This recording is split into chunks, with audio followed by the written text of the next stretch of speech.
Okay, maing mudto na usab kanatong tanan Luzon, Visayas, Mindanao, maing mudto Philippines, maing mudto world, maing mudto universe. Yan na po kita mga higala, din nga atong tulumanon sa kahanginan, C&A, Catechesis on Air, o ako lang gihapon kini yung ubos nga alagad Reverendo Padre Edwin A. Makiguban na usab kaninyo sa ining atong programa sa kahanginan, Catechesis on Air. Aboy no ato day nga timbayaon una og mayong mudto ang atong talahurong obispo, Bishop Julito B. Cortez, ang atong station manager si Father Rama Ata, ang atong mga kaparian Lukop Kabisayan ug Mindanao, ilabi na gayud ang atong mga kaigsuong mga kaparian nga membro sa Diocese of Dumaguete. Mayong mudto kanatong tanan mga brothers, no, og ingon man usab ang ato ang mga kamadrihan. Iampo po nato ang ato mga kamadrihan nga nangalagad usab nining ato ang simbahan sa Diocese of Dumaguete. Ang tanan gyud. Of course ang ato ang mga mandated organizations ato po nga timbayaon ug mayong mudto ang ato ang mga MBG, mga lay ministers, mga Legion of Mary, mga catechists, mga miyembro sa BEC, no? Ug daghan pang mga kaigsuonan nato nga nangalagad. Of course, mga parish secretaries, no? Kumusta na nga itong mga sekretarya ug sekretaryo sa mga parokya? Kumusta na? Mga kusinera, no? Kumusta? Dili nato kalimtan yun ang mga kusinera. Abi no, ato diay nga mga buluhat tuwa day ang karon sa mitarong adlaw. Last day na karon mga higala sa World Youth Day dito sa Lisbon, Portugal, no? So after that ang uban nila dili man na mamaulit dikta, manghapit pa na sa uban nga mga kining uban nga mga naso dito sa kining sa kinibitang sa ngalan aning Europe, no? Europe maning kuan, Portugal, no? Muna nga ang uban kanila ubay-ubay og dala og allowance, no, para nga gikan sa Portugal, mangadto pa pud sa France, mangadto pa pud sa Spain, mangadto sa Switzerland, ana, no? So muna kay labi na nga ang Switzerland di ay kinahanglan og lain nga visa, pero ang uban ka Spain, kining France, kining Germany, kining daghan pang uban, kuan ra pwede ra og Sanjan visa, pwede ra. Okay, no? Nahala, no? May mudto na ka natong tanan nga naminaw ni ang karon nagpatalinghog karon ni atong programa. Abi no ari kita mahigala sa atong CBCP News, balitang simbahan ining kamudtuhon. South Korea, South Korea napili nga mao ang sunod nga venue sa World Youth Day 2027. No? So congratulations sa South Korea nga sila matud pa after 34 years, no? After 34 years, 34 years ba ya? 34 years nibalik ang World Youth Day sa Asia ug adto kini ipahigayon sa South Korea year 2027. Unya CBCP pinay nga pilgrim, no, natagaan og kahigayunan nga makasalo ni Pope Francis sa paniudto, no? Siya mao si Audrey Abatol, lumad nga taga Mandawi City. Oy, Bisaya, no? O usa-usa siya ka volunteer sa World Youth Day, no? Tiaw ka mahigala, Bisaya nya sa diha nga iyang gidad-an og matud pa gasa ang Pope Francis nga Santo Niño de Cebu. Okay.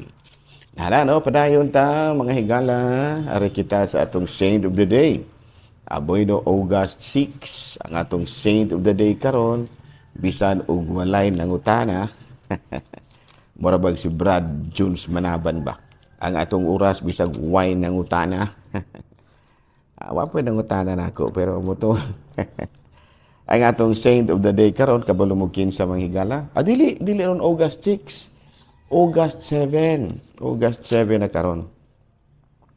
Ang ato karon nga santo mao si San Cayetano. No, aboy no, kining si San Cayetano mahigala parente nila ni kuan ni kan Senator Cayetano. Sama sa mga Cayetano, usa-usab ka abogado kini si San Cayetano. Nya na converted, nahimo siyang usa ka pari, unya nahimo siyang founder sa mga makining gitawag na itong mga hospital, no? Nakapat may buat ko datuon gid po ni si San Cayetano di ay, no? Unya nagkuan siya kanang nagkatukod siya og kana bang hospital para sa mga masakiton nga dili na maayo, no? Incurable sickness, no? Nya kini si San Cayetano ug mga kaubanan ni-decide sila nga the best road to reformation lay in the receiving the spirit and seal of the clergy. Sa ato pa kanang ang sa reformation kinahanglan nga ang unag yung bag-uhon mao ang mga kaparian. Yeah. One of them Pope Paul VI, no? Ang usa sa mga kaparian nga nahimong produkto sa paningkamot nila ni San Cayetano mao si Pope Paul the fourth, no? Founder sa Monte de Piedad o nya Mountain of Piety, no? Nya matud pa usa-usab sa mga matud pa achievement ni San Cayetano mao ang pagkatukod niya sa Monte de Piedad. Okay, nahala no? Nahala may mudto na kanatong tanan. Ug ang atong santo karon mao si San Cayetano. Okay, ari kita mahigala sa ato ang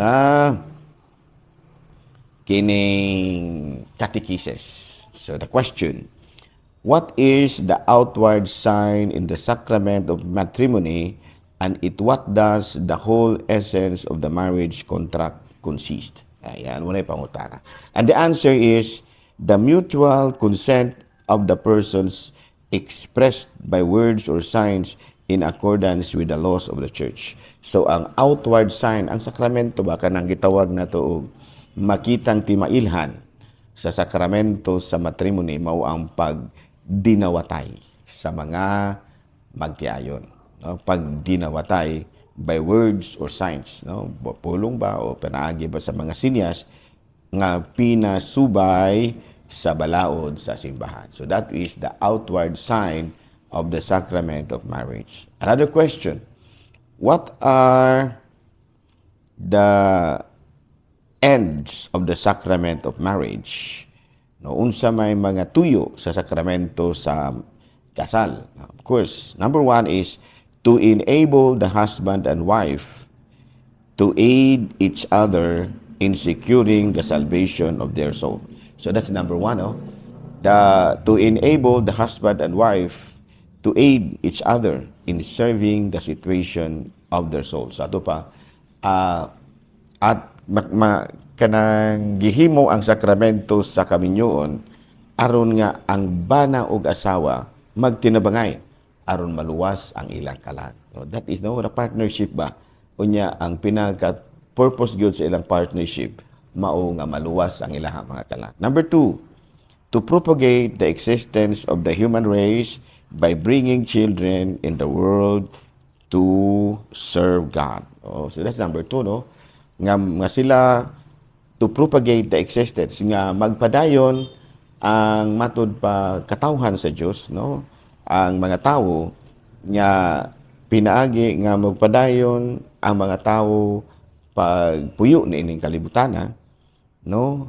O pinaagi sa pagbaton og mga anak nga mo serbisyo sa Dios. So number two, no, nga ang ikaduha di ay nga purpose sa marriage, no, kanang kinibitang sakramento sa kining sakramento sa kasal mao nga musanay ang mga tao ug ang nga mga musanay ang mga tao nga mga lagad sa Dios. At number three, to prevent sins against the holy virtue of purity by faithfully obeying the law of the marriage state. Sa ato pa aron malikayan nga ang mga magtiayon makahimo og kasalanan batok sa balaod sa kasal, batok sa balaod nga nagpatuman sa kasal. Dato pa ang sakramento sa kaminyoon di ay nagtabang aron nga ang mga magtiayon magpabilin nga faithful sa usag-usa ug sa ilang tagsa-tagsa ka mga panahon. Okay, klaro?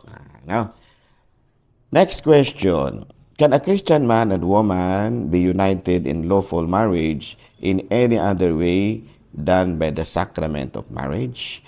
Pwede ba nga makasal ang bana ug asawa, doon na pabay-laing paagi, no? Doon na pabay-laing paagi nga giila sa simbahan nga matud pa puro pareho sa sakramento sa kaminyoon. Tubag na wala, no? Ang kasal sa kasimbahan maurag yung kasal nga giila sa simbahan Katoliko. Of course, doon ay kasal sa huwis, doon ay kasal sa kining mayor, pero kanang maong kasal wala gina siya kanang gitawag na to, wala na siya gi-acknowledge sa simbahan. Kinahanglan pag yun nga i-validate ang ilahang kasal sa pare. Oh, klaro ba? Okay, no? Na, pero dinhin na lang una kita kutob ha. Ako lang, by the way, karong adlaw nagsugod na dahil sa among pakumpisal sa mga bata. No, muna nga bising-bisi taron, no, bising-bisi taron aron pagpakumpisal sa mga kabataan. Daghang salamat ug maayong mudto Pilipinas.